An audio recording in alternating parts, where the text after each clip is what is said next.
ریاستی حکومت نے دکانوں اور دیگر تجارتی اداروں کو دن اور رات 24 گھنٹے کھلے رکھنے کی اجازت دیتے ہوئے جیو جاری کیا۔ اس سلسلے میں حکومت نے establishment of Telangana shops and establishment act 1988 کے سیکشن 7 کے تحت کسی بھی لائسنس یافتہ دکاندار کو 24 گھنٹے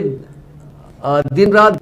دکان کھلی رکھنے کی اجازت دی۔ محکمہ لیبر اور امپلائمنٹ کی جانب سے اس سلسلے میں جیو نمبر 4 جاری کیا گیا، جس کے تحت لائسنس یافتہ دکاندار اگر 10,000 روپے اضافی فیس ادا کرتا ہے تو اسے 1 سال تک دن اور رات 24 گھنٹے اپنی دکان کو کھلا رکھنے کی اجازت رہے گی۔ ذرائع نے بتایا کہ ان احکامات کو حکومت نے 4 اپریل کو جاری کیا تھا، لیکن 2 دن بعد یہ منظر عام پر آئے۔ حکومت نے 24 گھنٹے دکانوں کو کھلے رکھنے کی اجازت دینے کے دوران کئی شرائط بھی عائد کیے ہیں، جس کے تحت دکانوں میں کام کرنے والی خواتین ورکرز کو مختلف سہولتیں بشمول ٹرانسپورٹ کی سہولت فراہم کی جائے، زائد کام کرنے والوں کو اوور ٹائم دیا جائے اور رات کے وقت کام کرنے والے ملازمین کو ID کارڈ جاری کیے جائیں۔ سرکاری تعطیلات تیوہاروں میں کام کرنے پر اجرت کے ساتھ متبادل چھٹی دی جائے۔